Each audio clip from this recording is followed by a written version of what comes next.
Hello there, my name is James Goff, the creator of the Telos Lifestyle Revolution and the author of The Weight Loss Habit, which is available on Amazon. If you're watching these videos on YouTube, you can get the full course. There's 9 exercises in the Telos Lifestyle Revolution, and they're available on teloshealth.co.uk. So this is the second exercise, is to help you change your thoughts, basically reprogram your recurring thoughts. And this is the first exercises of 2 that are from what's known as the Transtheoretical model of behavioural change. I got that mixed up with mine there for a second. So the Transtheoretical model of behavioural change, it was designed and created in the 1980s by Professor James Prochaska and Professor Telos DiClemente. And it's one of the most cited research papers in history, certainly in psychology.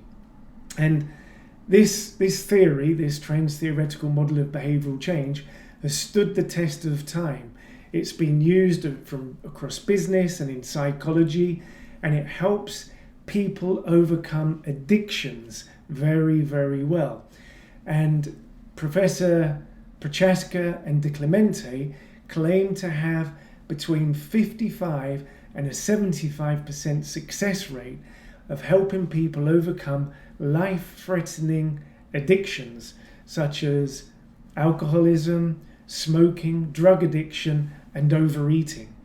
They say that if it was a pharmaceutical drug, it would be the most successful drug ever created by far. So the Telos Lifestyle Revolution program uses a part of the Transtheoretical model of behavioural change to change the way you think and essentially change the priority that your mind has for what you need to do and what you need to think about and where your attention needs to go on a moment-to-moment and daily basis. So this part of the exercise is to help you build your reasons to succeed. Without them, you don't have enough motivation to make a change.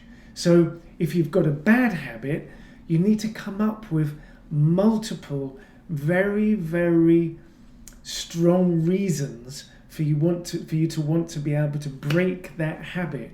1 or 2 or 3 reasons isn't enough to make your mind think, you know what, we need to change. When I ask this question of clients or friends or family, whoever it is, whenever I ask them their motivation to make a change in their life, let's take weight loss, because it's a great example, and it's an issue that affects a lot of people today.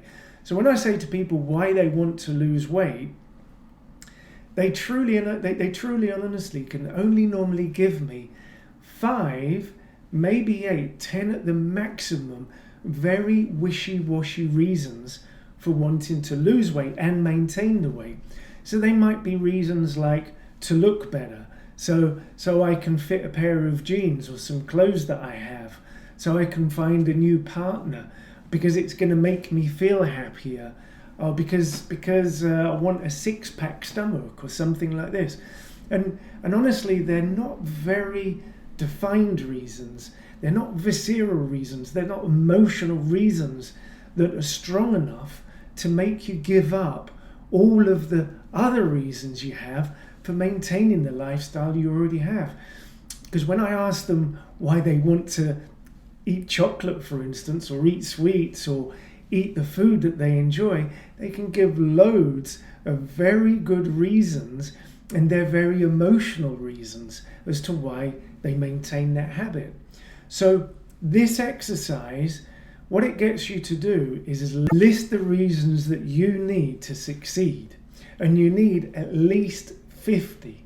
I normally write 75 at least, and over 100 on occasion. And the reasons to succeed have to cover quite a few different areas of your life. They have to cover, for instance, the reasons you want to change for your health, the reasons that you might want to change that will affect you financially, the reasons that you might want to change that will affect your family, the reasons that you might want to change to affect you socially, and the reasons that you want to change that will affect you emotionally.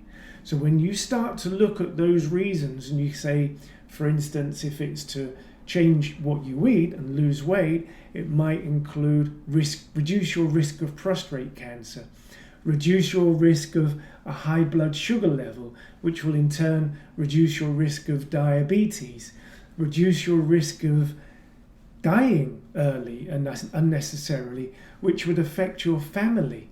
So you have to list all of these reasons. Overeating, for instance, will cost you more money. It'll affect you financially. That financial cost might affect your children's education because you don't have the money to spend on their books or their clothes that they need to take up sporting activities or their college fund. So all of these reasons that you have to maintain a bad habit has a knock-on effect that affects you mentally, emotionally, financially. It affects your relationships, it affects you socially, and it affects the quality of your life in general.